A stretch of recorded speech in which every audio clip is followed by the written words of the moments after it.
O relatório da CPI dos atos golpistas, apresentado hoje em Brasília, pede o indiciamento de 61 pessoas.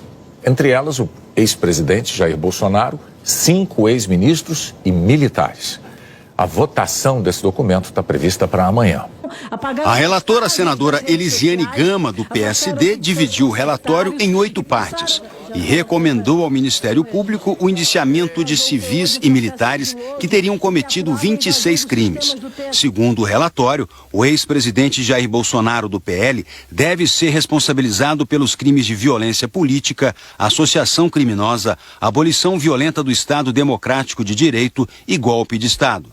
O então presidente tem responsabilidade direta como mentor moral por grande parte dos ataques perpetrados a todas as figuras republicanas que impuseram qualquer tipo de empecilho à sua empreitada golpista.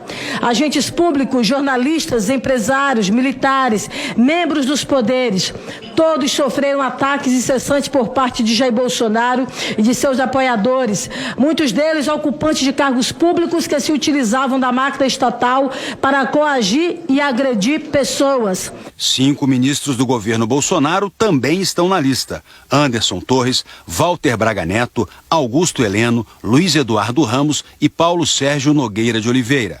O relatório ainda recomenda o indiciamento do ex-comandante da Marinha, Almir Garnier.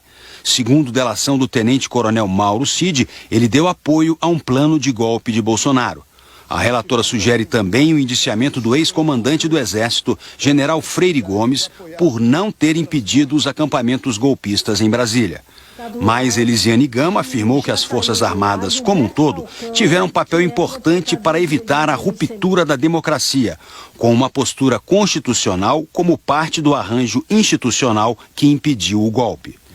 Também foram responsabilizados o tenente-coronel Mauro Cid e outros ex-ajudantes de ordens e ex-assessores de Bolsonaro. Elisiane Gama recomendou o indiciamento de apenas um parlamentar, a deputada Carla Zambelli, do PL, e de 7 militares da cúpula da PM do Distrito Federal, entre eles do ex-comandante da tropa, Fábio Augusto Vieira.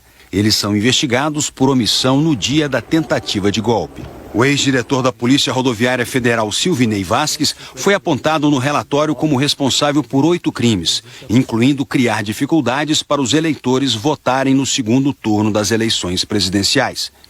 Outras 106 pessoas foram citadas e, segundo a relatora, devem ser investigadas mais a fundo para possíveis pedidos de indiciamento. É o caso do ex-ministro do GSI, Gonçalves Dias, que comandava a segurança do Palácio do Planalto no dia dos ataques, e de 17 financiadores dos atos golpistas.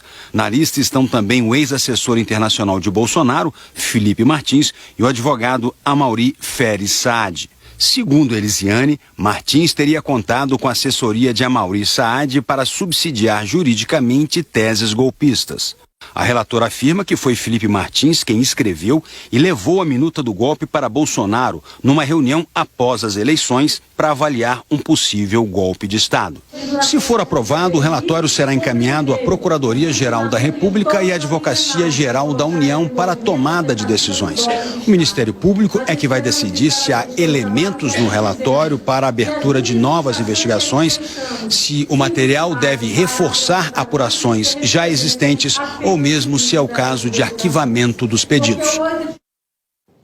A defesa de Jair Bolsonaro manifestou indignação diante da proposta de indiciamento. Segundo ele, por crimes para os quais jamais concorreu ou minimamente participou.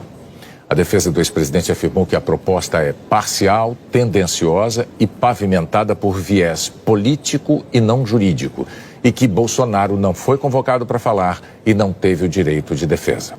A defesa de Fábio Augusto Vieira disse que o relatório tem uma deficiência de argumentos que não condiz com a realidade e que uma atuação rigorosa do STF vai analisar a totalidade das provas. A defesa de Anderson Torres afirmou que a decisão não foi técnica, que a CPI não apresentou provas concretas da participação dele nos atos do dia 8 e que as inconsistências serão esclarecidas. Carla Zambelli afirmou que nenhuma prova foi apresentada contra ela e que isso comprova o absurdo das acusações. A defesa de Silvinei Vasques preferiu fazer ataques à relatora da CPI.